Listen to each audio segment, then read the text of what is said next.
What's up, you guys, and welcome to my channel. My name is Amanda Marie. If you are new, welcome. If you're already a part of the Amanda Marie family, then welcome back. Thank you for coming over and watching another fragrance video with me. If you are someone you know loves fragrances, I would love for you to share my video, and I would love for you to subscribe to my channel, okay? In today's video, we're going to be talking about fragrances that smell alike, okay? These are not dupe fragrances, all right? None of these are dupes. They have their own houses and all that good stuff. It's just that they smell alike. As I'm going through my fragrance journey, and I have a whole new way of collecting fragrances this year. My goal is to not buy fragrances that smell the same. And as I was going through my fragrances, I was like, oh my God, these fragrances smell just alike. So I think at the end of the day, it's gonna come down to preference, and it may be a slight little note that really kind of sets them apart. And so I think at the end of the day, depending on which fragrance you want, it's really gonna come down to a keen nose and your preference, okay? If you want to see what fragrances I think smell just alike, then keep watching this video. So if you follow me on TikTok and Instagram, you've probably seen a video that I posted there talking about this fragrance. At the time, I only had a sample and I was kind of working with that to see if it's something that I really wanted to add to my collection. So the more and the more I played with this fragrance, I realized that this fragrance reminds me of something that I already have, okay? This is Poets of Berlin, okay? This is from a fragrance house called Valheim Perfumery. I hope I'm saying that right. I have it in a cute travel size because I liked it. I was wearing the sample and I was getting this beautiful aroma all day, but in the back of my mind, I kept saying, this reminds me of something, and I couldn't put my hands on it. Like when you have as many fragrances as I do, it's kind of hard to kind of figure out what it is. Anyway, as I smelled it, and then I went to Fragrantica and I was like, let me see what other people are comparing this fragrance to. Let me just give you some quick notes. In the top, you have blueberry, lemon. In the middle, you have bamboo, you have orris, and in the base, you have vanilla, sandalwood, and vetiver. So I kept researching. I looked in that part, you know, in Fragrantica, when you scroll down, there is a section there that says, this perfume reminds me of, and then it has a whole row of different perfumes, okay? And the very first one was Marc Jacobs Decadence, okay? Marc Jacobs Decadence. Now let's talk about the notes in Decadence real quick. In the top, you have plum, saffron, iris. In the middle, you have orris. Orris is also in this one, okay? You have jasmine sandbag. You have Bulgarian rose. In the base, you have vetiver. Vetiver was in here. Papyrus and something called liquid amber. Don't know what that is. But I said, oh my God, they do smell very similar. Now I will tell you again, like I said in the beginning of the video, a lot of times it's gonna come down to a slight little hint, a change in the notes, okay? Now, back in the day, you guys, y'all so funny. Y'all would say that this smelled like pickle juice, okay? So whatever that pickle juice, I don't really get that, but okay, but whatever that little pickle juice note that was that you guys were smelling in the Decadence by Marc Jacobs, it's not in Poets of Berlin. There is something quite piercing in this fragrance in the Marc Jacobs that I think a lot of people did not like. That is not in Poets of Berlin.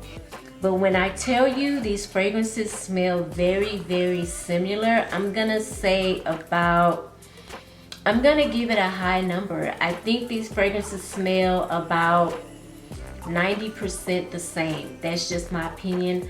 I think the Poets of Berlin smells a little bit better to me because, like I said, it's missing that piercing note that's in the Decadence. Okay, but I love this fragrance just the same. Now, price point, this one is way affordable. This one is a little bit on the pricey side. Now, I did buy this from a lady off of Instagram. She sold it to me for $60, but listen, you can't get a travel of this for 60 bucks. Nah, you just can't, okay? Like, even the full size, I think, of the Poets of Berlin is gonna run you about $280. Somewhere up in there, $260 or $280.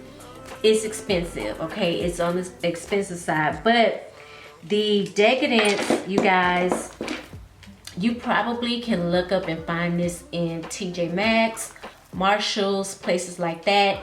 Some online perfume discounters too, like Fragrance Net and Fragrance X. But like I said, it's gonna come down to preference, in my opinion, on which one you would purchase. But again, I feel like these fragrances smell just the same, okay? They smell alike. Let me say that. They smell alike, okay? I love Poets of Berlin. Y'all probably have heard a lot of people talk about Poets of Berlin.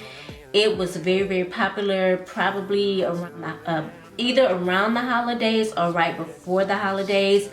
It was being talked about a lot, okay? Poets of Berlin, love that one. So the next two fragrances I have up to show you guys is Benevolence by House of Sillage and Smoking Rouge by BDK.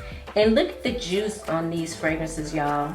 The juice is very, very similar. It's a pretty cherry red. It looks like syrup to me, in my opinion. So, okay, let's talk about the notes first in Benevolence. And the top, you get bitter orange, star anise, which could come off smelling a little bit like licorice, and bergamot. Okay, in the middle you get orange blossom, lavender, and jasmine. In the base you get sugar, Madagascar vanilla, and musk. Okay, Smoking Rouge, in the top you get cherry, pink pepper, and bergamot, which is also in here. You get black vanilla, vanilla's in here, heliotrope, orange blossom. Okay, in the base you get tonka bean, cashmere wood, white musk, and broxan, lavender, and violet. Now, these two are not necessarily an exact.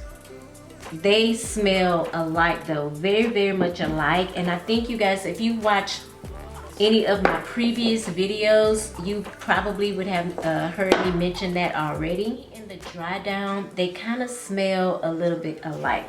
Now, this one has a strong cherry note in the fragrance in the top. You don't get that in Benevolence, but what I do get in both of them that are similar, in my opinion, is orange blossom. Okay, orange blossom to me can come off in the dry down very sweet, very much like a dessert, almost like a syrup type of smell. Sometimes orange blossom can come off very vintagey. I don't get the vintagey vibe in this fragrance, but I'm definitely getting a lot of sweetness, and it's the orange blossom for me. Also the vanilla. Now I know the Benevolence had Madagascar vanilla and this one had black vanilla, but okay, who knows the difference in smells between Madagascar vanilla and black vanilla? I don't. They just both smell like vanilla, in my opinion. So again, I'm getting a sweet syrupy orange blossom, and I'm getting a sweet vanilla, and then in the base they both have a note of musk, so I'm getting that as well. Kicker, the strange thing to me, okay, even though this one has cherry in the top, this one has almond in the top, and in my experience I feel like sometimes almond can come off smelling like cherry, and that's why I say these two are very, very similar. I don't know if you guys have ever experienced almond kind of smelling a little cherry-ish. It's gonna come down to preference on what you like. If hindsight, if I could have went back and I could have made a choice on which one of these fragrances I would have bought, I would have stuck with Smoking Rouge by BDK. Nothing wrong with the Benevolence. I think as a collector, these bottles are very, very beautiful in my opinion. But this was a blind buy for me, and this was not, okay? I actually had a decant of this and I loved it, fell in love with it, and I bought it. This was a total blind buy for me. So hindsight, I probably would have not picked up Benevolence, okay?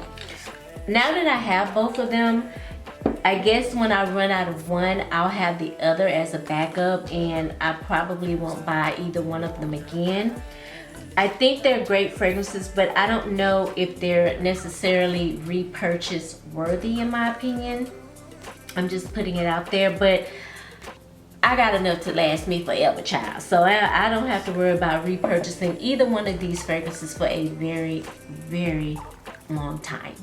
I actually love broxan. Broxan is a synthetic note that is added to fragrances and I believe it enhances your own skin chemistry. It just brings out whatever your skin smells like. It just enhances it. In my opinion, it is a skin scent. I would say that because broxan is not necessarily loud. It's not bombastic. I've not had a broxan based fragrance that just was loud. They've all dried down to a skin scent for me, okay? But I want to talk about two fragrances that I feel are very, very similar, okay? The first one being my favorite. This is Another 13 by Le Labo. Love this one. And this is one I recently picked up probably last week. I think I got it for the low. I got it for like $60, so I couldn't really pass it up. Plus, I'm a big fan of broxan, so the more broxan, the better for me, okay? But this is Juliet Has a Gun, Not a Perfume. Let's talk about the notes in Not a Perfume. Okay, so in this fragrance, there are only two notes listed, and that is broxan and something called Sillage. So as I'm looking at the description of broxan, it's giving like the chemical note of broxan and what it is. So it's a synthetic note, and it also says that it was formulated in 1950, okay, and it is a substitute for gray amber, which at the time I guess was very expensive, and it was commonly used in fragrances. So again, it is a synthetic note added to fragrance. That is the best that I can describe it to you. In my personal experience with broxan, I feel like it has always enhanced the chemical notes that I have in my own skin, my own DNA, my own smell, because we all have our own smell, especially men. You know what I'm saying? Like men, have you ever like dated a guy and he doesn't have to wear any cologne, but if you take his t-shirt and you can literally smell him in the shirt? That is how I would describe broxan. It just ups the ante, enhances what you already have. Let's talk about the notes in Another 13. In this fragrance, you have ISO-E Super, which is another synthetic note added to fragrance. And you have ambergris, musk, ambrette, something called amyl salicylate. I don't know if I'm saying that right, or salilate, and pear. Okay. Now, oh my God, this smells amazing.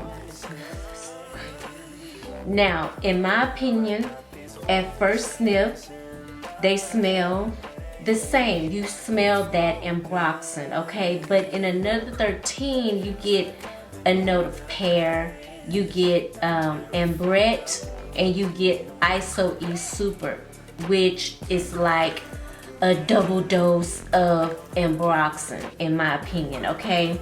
Now, I think people have said that super dose is better than the original formula, what I have here. I've not smelled it, but I would imagine it probably still would smell a little bit like Another 13. Now, you probably ask yourself, why did you get 2 fragrances if you know they smell the same? That is a good question. And here's my theory behind it. This was expensive, okay? This was almost about $200, and I love it so much. It's one of these type of fragrances that is an easy grab for me. I can grab it every day, no questions. I don't have to think about it. It's just easy for me, okay? And I love the way broxan makes me feel. I love the way broxan smells on me. So the reason why I got this one, of course, it was cheaper. I can wear this one out every day if I want to, no problem. And I'm still gonna get the same feels that I would get from Another 13. So that's my theory behind it. Call me crazy, child. You know I can come up with any kind of explanation to do whatever and try to make it make sense. But that is my reasoning for having both of these. And broxan is good to layer with fragrances like Baccarat Rouge, okay, 540. You can pretty much layer broxan with anything. So I did go to Neiman Marcus and I wanted to smell Poets of Berlin and see what the hype was about. Well, while I was there, I was introduced to Morning Chest by Velhem Perfumery. And I sprayed it on my skin and I absolutely loved it. Absolutely loved it, okay? I felt like I smelled this before and I couldn't place it, okay? Let's talk about the notes in Morning Chest. In Morning Chest, you get bergamot in the top. In the middle, you get galbanum and leather. And then in the base, you get patchouli and black amber. I will tell you this, for those of you who don't like leather in fragrances, the leather in this fragrance is very smooth. It's very sexy, sultry. It's beautiful. It's not piercing or clawing, annoying, or anything like that. It is a beautiful, soft, sensuous leather note. And it struck me. It smells like Creed Aventus. Now, I do have a little decant here that I got from Decant X, okay? And my goodness, when I tell you, they smell just alike, except the Creed Aventus has a more of a brighter opening, okay? It has, I bet you there's citrus in the top, in the opening of the Creed Aventus. That's not in the Morning Chest. The only bright citrusy note you get is bergamot in this one, okay? But in Creed Aventus, in the opening, you get pineapple, bergamot, apple, blackcurrant. In the middle, you get birch, patchouli, Moroccan jasmine, rose. And in the base, you get musk, oat moss, ambergris, and vanilla. So the Creed Aventus, number one, it's more masculine to me. And number two, it has a brighter opening, okay? Very citrusy, very bright, very airy, aromatic type of opening. And this one, the opening is more toned down, you know? It's more toned down. It has a little bit more depth to it, I feel like. It's not as busy, okay? Creed Aventus can be very, very busy, in my opinion. This one is not. It's more pulled back, you know. It does have that same kind of woody earthiness that the Creed Aventus has, but on a way softer level, okay? Everything in this fragrance is very linear. It's very like you spray it and it holds that same accord throughout the dry down. In Creed Aventus, I'm just like this with it, you know. It kind of pulls me in different directions, if you will. I think it's a beautiful, sexy scent, especially on men. I love Creed Aventus for her as well. Now, because these smell very similar, I think, in my opinion, what it came down to as a deciding factor was cost. Because the thing that's kept me from buying Creed Aventus, honey, is that price tag. The price tag is heavy, okay? I think for maybe a full-size bottle, you're gonna pay upward of $400. That's a lot. And I think maybe for a 30 ml, you pay half of that. This one was about $260, I think, and I caught it on a sale. Neiman Marcus was having a sale, so I think it's regularly maybe like $280. I'm not 100% sure about the cost, but it's a little bit over $250. So, and it's a full-size bottle. I want to say this is a 3.4 or 3.3.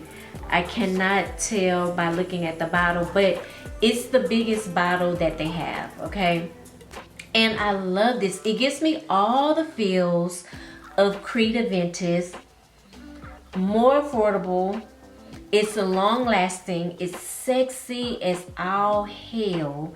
It's beautiful. I think this is a beautiful unisex scent. I think this would be great for men and for women. But at the end of the day, it does smell like Creed Aventus. If you have any fragrances in your collection that smell just alike, if you have any of the fragrances that I mentioned in this video, comment down below. Let's talk more in the comments. I would love it. Also, I would love for you to subscribe to my channel. Hit the subscribe button, hit the notification bell. That way you'll be notified every time I upload and you don't miss a video. I try to get one out every Monday, Wednesday, and Friday for you guys. So make sure you hit that subscribe button. Thank you guys so much for watching. I hope you enjoyed the video. I hope you're having a wonderful day, and I will see you in the next video.